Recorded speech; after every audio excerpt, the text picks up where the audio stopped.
Hi, Bergen alumni and student body.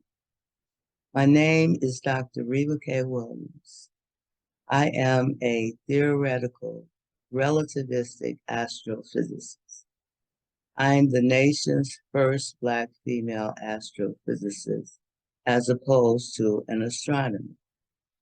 An astrophysicist studies the physics of the universe, and astronomers observe objects in the universe with telescopes. But more importantly, I am the first person to successfully work out the Penrose mechanism to extract energy from a black hole using Einstein's theory of relativity. The Penrose mechanism was first proposed by Roger Penrose, a professor at Oxford University in England. He proposed a way to extract energy from a rotating black hole, but he didn't work it out.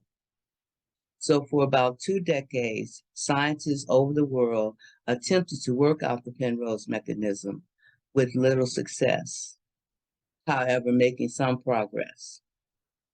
And so in graduate school, I came along and standing on the shoulders of giants, as Isaac Newton would say, I worked out the Penrose mechanism, and I was the first person to successfully work it out using general relativity.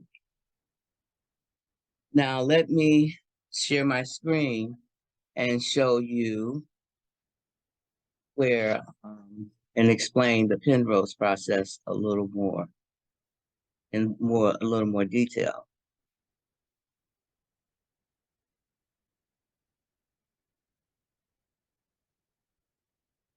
Now, this is a artist's conception of a quasar, and this is the observations of a quasar, and this is a very distant quasar. At the time, it was the most distant quasar. So this is the diagram I'm going to use to describe the Penrose mechanism, which is closely to what I was able to calculate and show with mathematics, physics, and a computer simulation. So this is the accretion disk. As you get closer to the black hole, you encounter what we call an ergosphere, coming from the words energy sphere. So as you get closer, once you're inside the ergosphere, then the black hole drags space-time around, and particles that are in orbits around the black hole inside the ergosphere, their energy is increased. And so what you can have, so if a particle is inside the ergosphere, a particle from the accretion disk, say a lower energy particle, can scatter off of these high energy particles and escape back out to infinity, which is very far away from the black hole. And that's the way that energy is extracted. And when these particles escape, they escape in these vortical-like orbits looking like tornadoes. And they escape with velocities close to the speed of light. So we call these relativistic particles. And in my case, I got out gamma rays and electron-positron pairs from scattering at what we call the photon orbit. And since these particles are in a plasma form, then the magnetic field would be along the polar axis.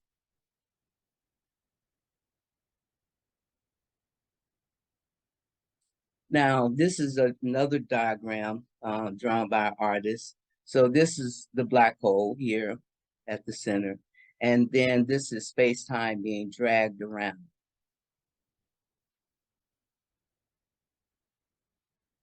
This is a picture of a quasar. Quasars belong to the class of active galactic nuclei. So this is an object of what the Penrose process analyzed by me would explain. So these are the jets, and then this is the center. These are jets, in the center would be the black hole. And then this is a jet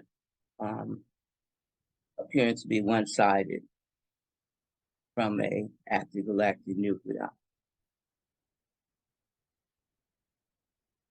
Recently, the Event Horizon Telescope, we're able to observe a black hole. And this is the first picture, and then this is a polarization picture showing how the particles are orbiting in a circular orbit, like I showed you. So it's similar to, or it's consistent with these particles being on vertical orbits because you're looking down the jet.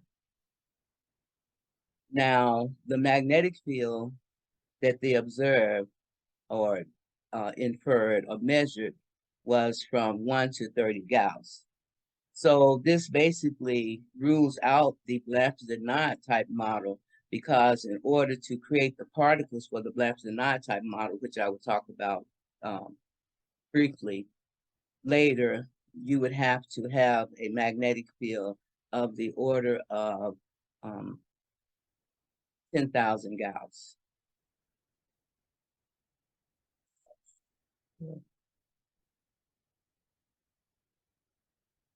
So now I want to talk about my journey. And I'm telling you this so that it can inspire you, the ones that are aspiring to be scientists. My journey began while I was working at an insurance company after high school. So I worked at this insurance company for 2 years. However, I was not making enough money for my livelihood without having to get an extra job. And so I was basically struggling. And once we were talking in the break room, and there was a lady there, and she was saying that she had been there 25 years. And I thought to myself, I do not want to be there that long.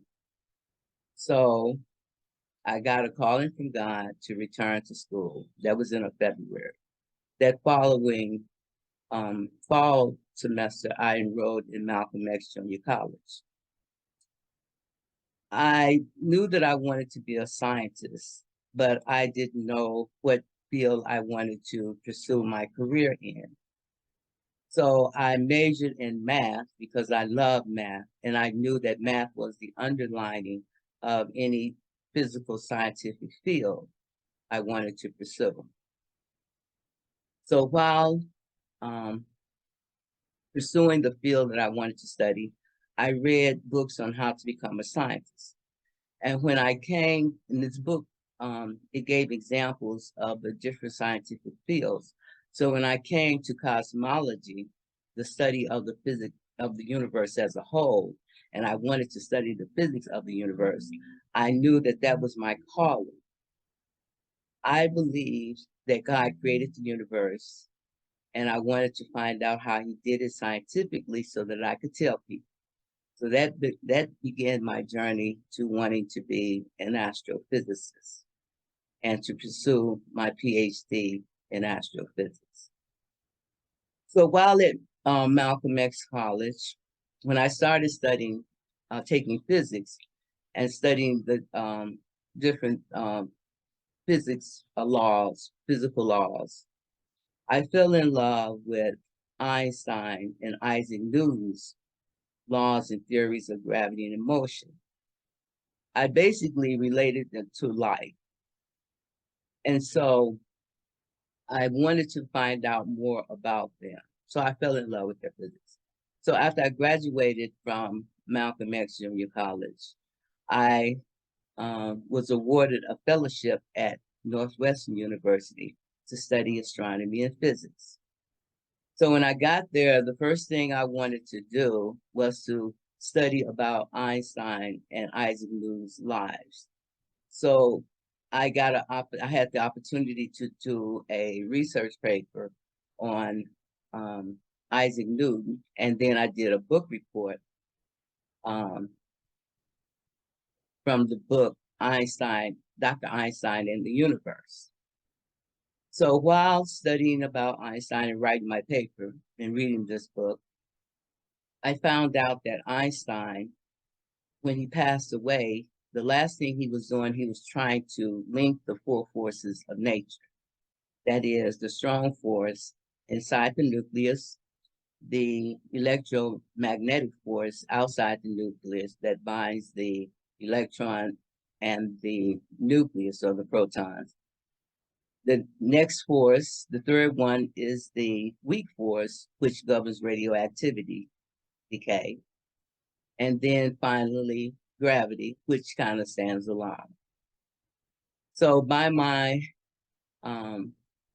love for Isaac Newton, Isaac Newton and Einstein, but Einstein, since he was trying to find the unified field theory, and what he was trying to do, he was trying to link electricity and magnetism and gravity. So I felt that I should continue where he left off. So from that point on, that became my passion. And I would take classes that would lead me closer to unifying those forces. So when I became a senior, I had developed I had come up with a way to link electricity and magnetism and gravity. And so I wanted to do that, to develop it when I got in graduate school using general relativity. So after I got in graduate school and I was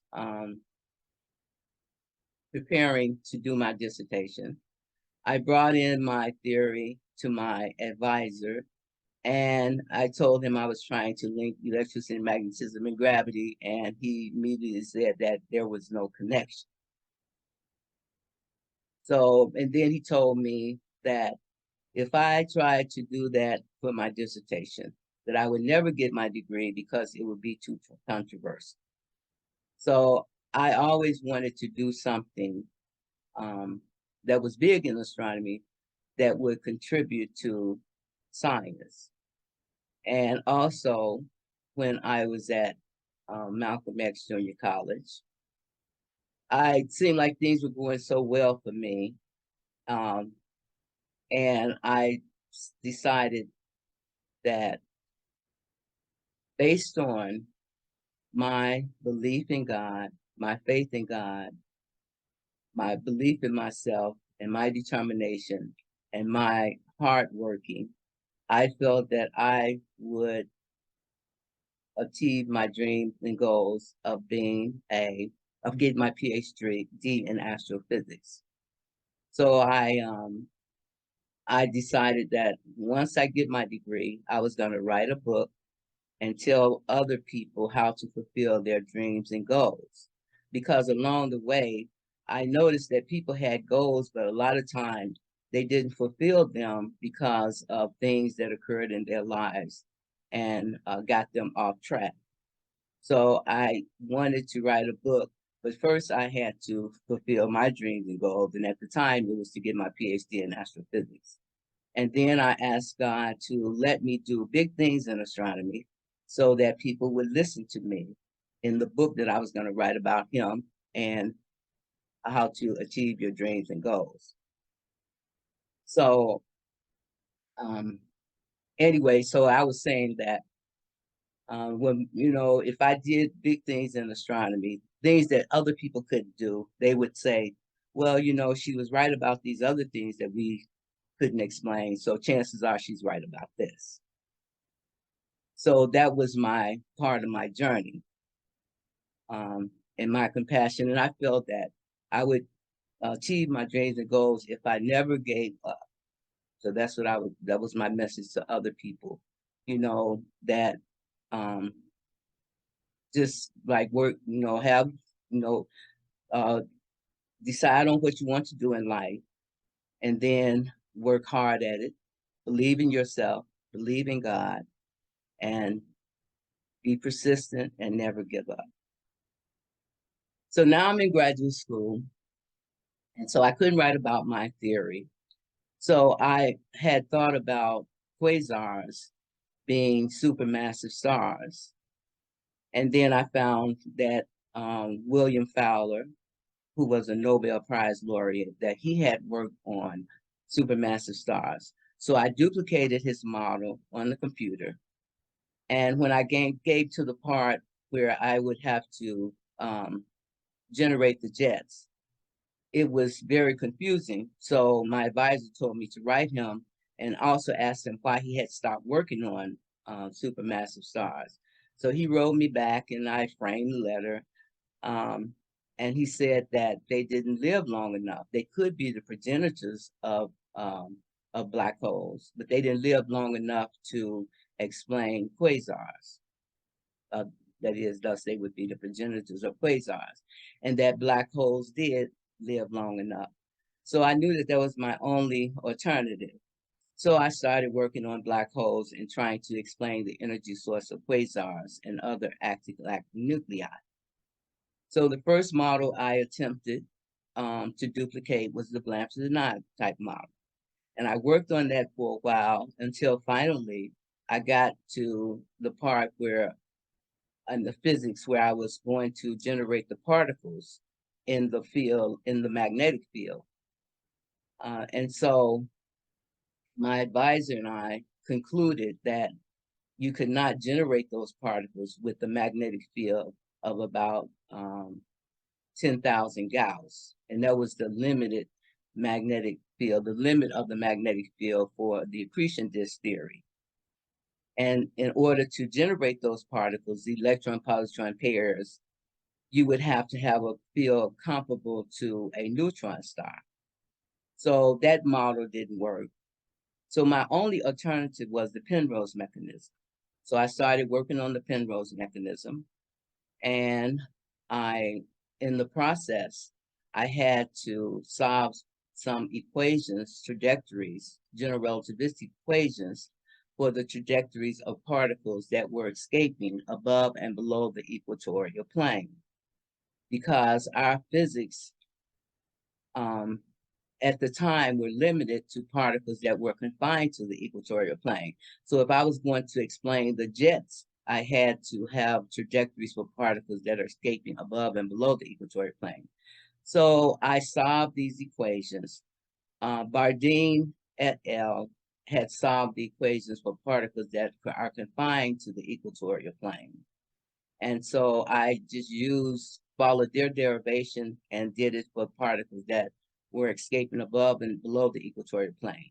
Now I knew how important these trajectories were, so I put them in my appendix of my paper of my dissertation, and then my 1995 Phys Rev paper, because I knew that they would be important to accretion disk theory, as well as anything that was falling into the event horizon or toward the event horizon of the black hole.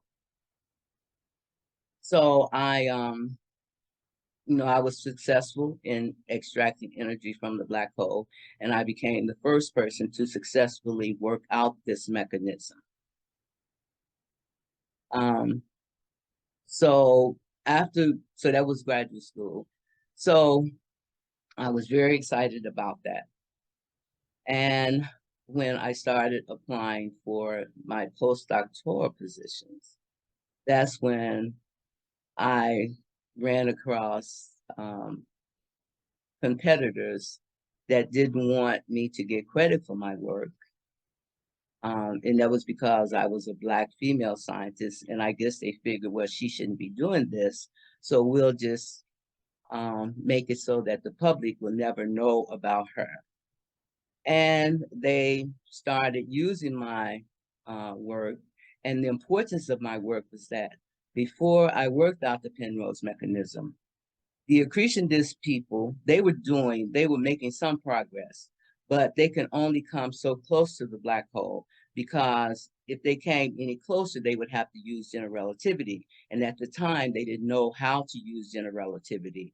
So what my work did, there was a gap between the accretion disk people and the relativists. So the relativists were saying we have this supermassive black hole, and we don't know how to get energy out. And the accretion disk theory people, they were at a standstill because they didn't know the physics to go close to the black hole, close enough where general relativity would be important, and that would be inside the ergosphere, where I had done work inside the ergosphere. I had, when I developed or solved those trajectories, I was able to um, do work at the photon orbit, and I was able to extract the electron-positron pairs that observations suggested that they were emerging from the pores of quasars and active galactic nuclei. And so that was the first time that it had ever been done. So, so we had the accretion disk people on one side and the general relativistic people on the other side. So there was a gap. And so my work basically bridged the gap. And so I was thinking and I was believing that I would get credit for it, but I didn't right away. But, that didn't stop me because I continued to do my research because one day I believed that I would get credit for my work. And the only reason why is that I was persistent. If I had given up, when I couldn't get grant proposals, and I mean, when I couldn't get grant money for my research, when I couldn't get my papers published because the people that were working in this area, the ones that were taking credit for my work, it was a small number of people. Just like when Einstein first came to the United States, and the story goes that there were only 10 people that understood his theory. Well, in 1991 and 1992, when I first sent my work to Kipthorne, there were still a few people that were working in that area. And so when I would apply for grants, for research grants and submit my papers, they had to go through the peer review process. And so my peers were the people that were trying to take credit for my work. So they kept a lot of my papers from being published, but that did not stop me. And what it did, it just made me grow more in knowledge because each time they rejected my paper and told me what I needed to do, then I would do it. So I continued to grow in knowledge. I continued to believe in God that one day I would get credit for my work. And so here I am today getting credit for my work. So this is what I want to tell all of you all that are aspiring scientists, that just believe in yourself, put your faith in God, be persistent, work hard, and don't ever give up. And one day you will be where you desire to be as a successful scientist. And as for me, I'm happy. I know that only God allowed me to get credit for my work, and things are getting better. And I know that the people that took my work, that they are under the wrap. So thank you all very much, and bye.